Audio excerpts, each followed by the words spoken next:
أعوذ بالله من الشيطان الرجيم بسم الله الرحمن الرحيم Assalamu alaikum wa rahmatullahi wa barakatuhu.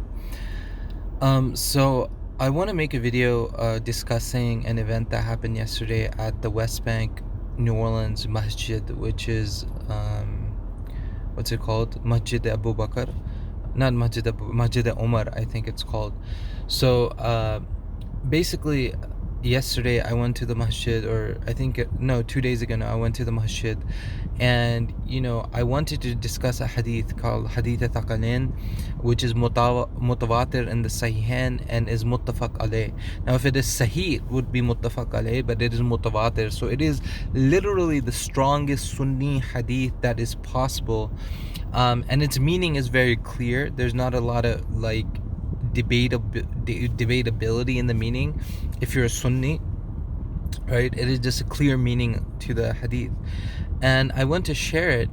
So I go for Maghrib Salah, and I want to share it after Maghrib Salah with the few people who will be there for Maghrib, because for Isha everyone shows up, but for Maghrib, people show up who are really devout, alhamdulillah, who are going to be there for Isha too, but they just want to come for Eid Salah. So Maghrib Salah has a certain quality of person to it usually, and so I wanted to go share the hadith with those people.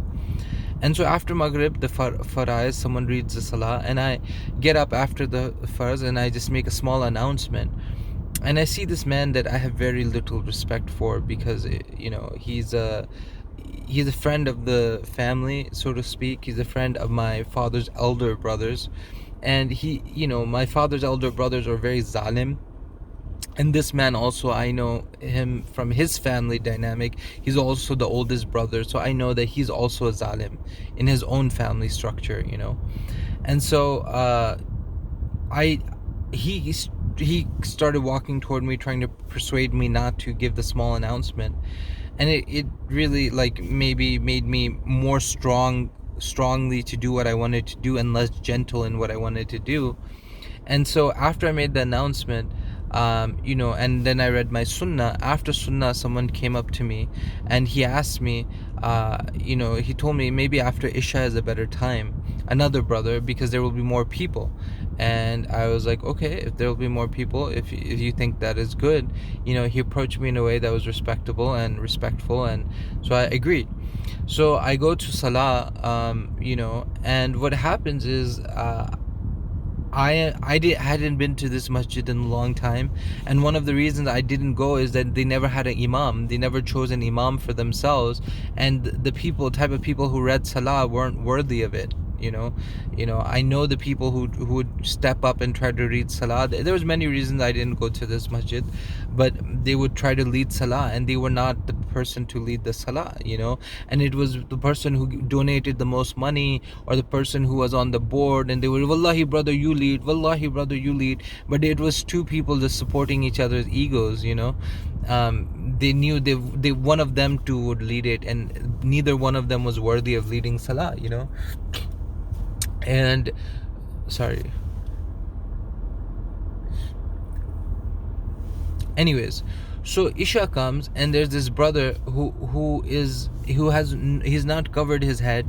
He has a shaved head and a very tiny, barely, dart beard, this barely peeking out hairs, not even out of the skin type of beard, and he comes, and I'm sitting next to the musalla where the imam is going to be, and I'm sitting there slightly to the left, and I'm engaged in dhikr, and I don't even notice him sit down. And what he does is very close to me. He puts his back to the musalla and starts reading Quran, and I got a sense from him that he's giving me the signal, not that I'm not going to lead the Salah. And I was wearing the imama, and so he was trying to communicate to me that you're not going to lead the Salah, and I didn't really go there with the intention of leading Salah, but out of most of the people there, I am the most worthy to lead the Salah. And I don't say that with kibar.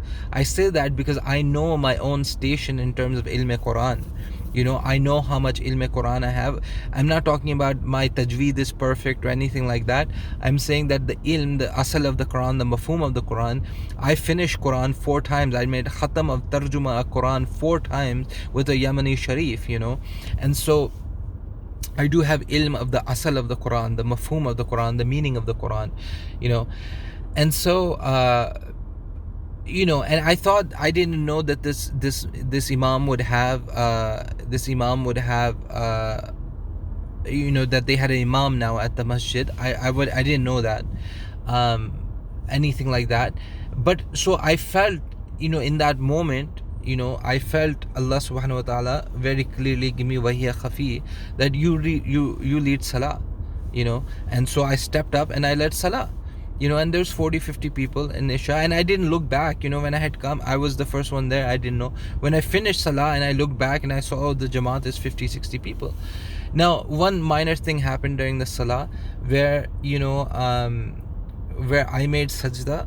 I mean, where, in the second rakah, I stood up instead of staying, down.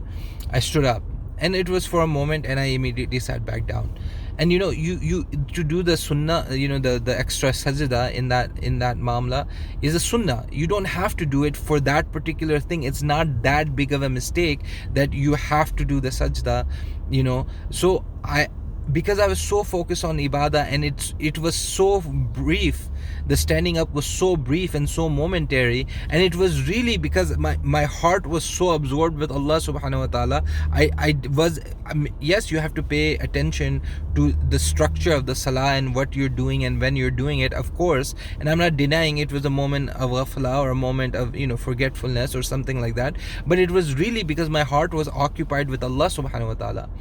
And when I was reciting the Quran, the mafhum of the Quran, the meaning of I recited Surah Ar-Rahman and Surah Iqra, my heart was so occupied with the meaning, with Ar-Rahman, with the remembrance of Allah subhanahu wa ta'ala, that I made a mistake. I was not really paying attention to it, and it was one of the best salah of my life, and I don't have any regret with leading it.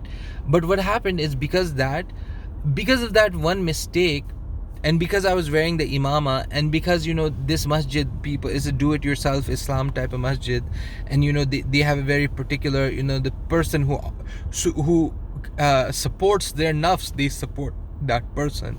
And so I don't know the imam, but I imagine he's someone who doesn't challenge or do islah of the nafs of the people there very much, and so he has their love, because he doesn't do islah. This is my imagining, I don't know the person. And so what happens is that I lead the salah, and then there's immediately when I finish salah, there's this uprising happening, and it's unexpected to me that this would happen, because I know that when you lead the salah and you make a mistake like that, it's not a big deal to do the sunnah, to do the sajda or not to do the extra sajda. I'm forgetting the name right now. So I'm not expecting it, but there's going on, and I'm coming to share this hadith with the people. And so I just get up after a little while of paying attention, and they're speaking in Arabic, very fast and strong in Arabic. And so I get up, and ever since this has happened is the masjid, I grew up in this masjid, and what happened is the masjid itself was found by Pakistani people. It was found by Urdu speaking people, and very quickly, for 2, 3, 4 years, it was a very Pakistani oriented masjid. And then very quickly, all of a sudden, some Palestinians started moving there, and a lot of Arabs came, and it became a very Arabic dominant masjid. They wanted the khutbah to be only in Arabic, and these type of things. And when there's a community discussion, they only want to talk in Arabic and not in English. And the issue is, like, it is not like their Arabic is the Arabic of the Quran. It is not like their Arabic is the Arabic of Rasulullah sallallahu alaihi wasallam. They're also speaking like whatever modern form of Arabic they're speaking, and there's quite a difference between that Arabic and the Quranic Arabic. It is not like they all intuitively understand the Arabic. It is not like they are all following the Sunnah. It is not like they're all mutabiq-e-Quran because they understand the Quran so well because of their linguistic ability in Arabic. But still, because it's Arabic and it's the language of the Quran, so to speak, they want it to be an Arabic dominant masjid, and this has been a thing in the past. Now, anyways, this is an old thing. I haven't been to this masjid in a long time, but I know this in the community is kind of like a thing. So immediately after I do salam, they were having this discussion very, very loudly and stuff. and it doesn't really impact me because I know this masjid has a lot of nifaq in it. It has a lot of zulm in it. It's not a place of adal and kist and rahm. I have never experienced that there, very little, in my time. And so I just get up, and on the announcement I'm like, ya mu'mineen, assalamu alaikum, ya mu'mineen, assalamu alaikum, ya mu'mineen. And I also want to say, ya munafiqeen lanatullah alayhi, ya munafiqeen lanatullah alayhi, ya munafiqeen lanatullah alayhi. I want to say that, but I know it's going to trigger people more, and so I refrain, and then I wait after the sunnat, and only 3 or 4 people show up, and all the, everyone's upset, and the 2 or 3 people who show up, they're very, you can see that is a false humility. One of the brothers he has some type of issue, I think, and so he's very humble and loving and kind, but the other 2 brothers are just patronizing. They're very patronizing, and they don't want to really receive the hadith, and they want to question everything, and which is fine, they can question, but they don't really want to, even though this hadith is mutawatir and sahih, they don't want to value it, they don't want to put importance on it. They just want to kind of indulge me, so I will do it and leave, and so I don't feel too heartbroken. They're patronizing me, and I don't need them to do that, but they want to feel like they've done that. And so they received the hadith, even while the only 3 people I'm giving the dars of the hadith. And alhamdulillah, the dars went well. They understood some of it, they took some of it, so it was not completely unbeneficial. Even if 2 or 3 people receive some of the hadith, it is valuable. I'm doing it for the raza of Allah subhanahu wa ta'ala. I don't need anyone to receive it. I've done it for the raza of Allah subhanahu wa ta'ala. And so this happens, and then I leave, then I we do it. And while I'm giving the hadith, one of the board members of the masjid calls one of the brothers over, and for a few minutes, but the brother just says something to him and comes right back.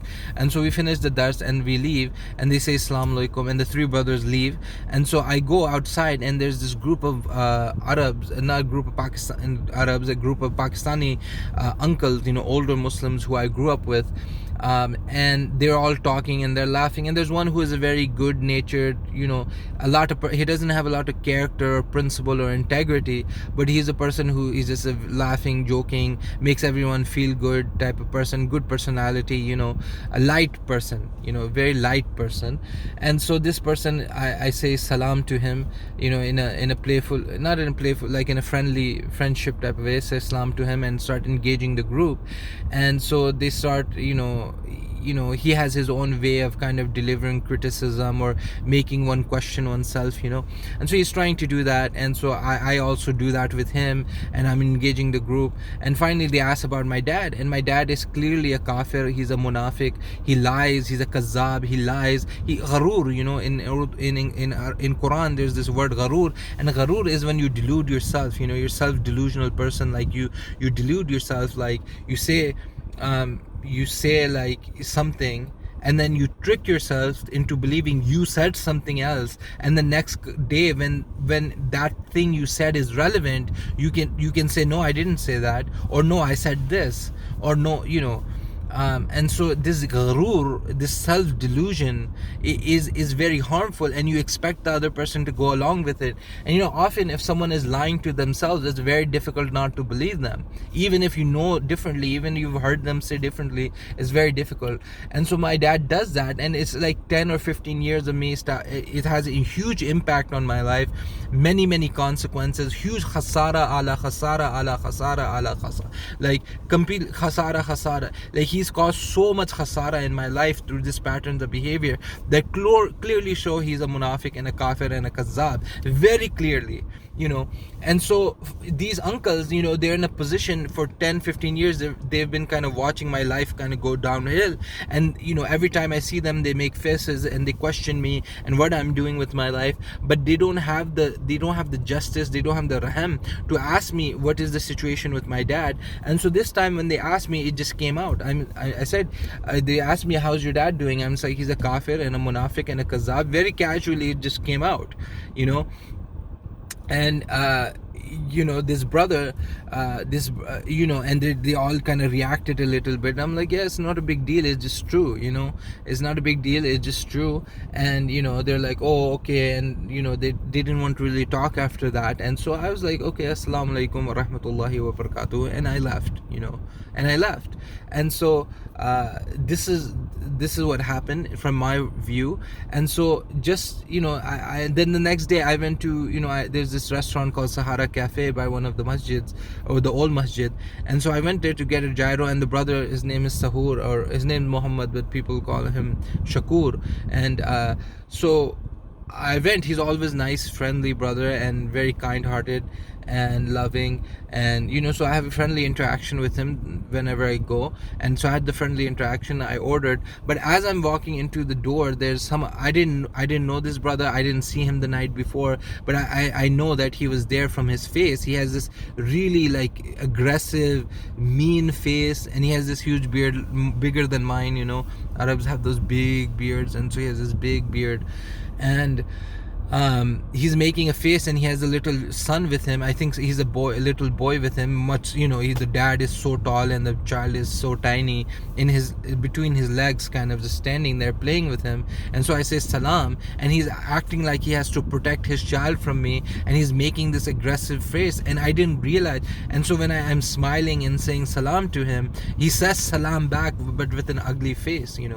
And so I realized that this is going to be a bigger thing in the community probably. And so I just wanted to make sure to record my view and what happened, and why it's not a big deal to me. And I get that there's huge reaction in the Arabs or whatever of the community, so I just wanted to do that. So assalamu alaikum wa rahmatullahi wa barakatuh.